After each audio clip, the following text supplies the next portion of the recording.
हमें ब्लैकआउट आलो है ये तो मैं महीना सीधा गाय जाओ था कुल्ली तो वो था हमें लाइट आलो और वो भी जो बंद राख्या फिर भी ये हमें आर्मी भी आयोडी करोड़ी है तो ये अपनी सावचेता ही आप सब रखनी और विशेषकर बुजुर्ग है महिला है उहारो तो विशेष ध्यान रखो ठीक है। आप सब हमें मिले रहा बाकी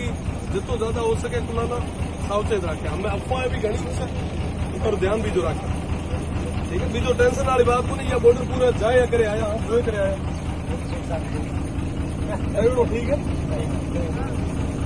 सावचेता बीजी पूरी रखे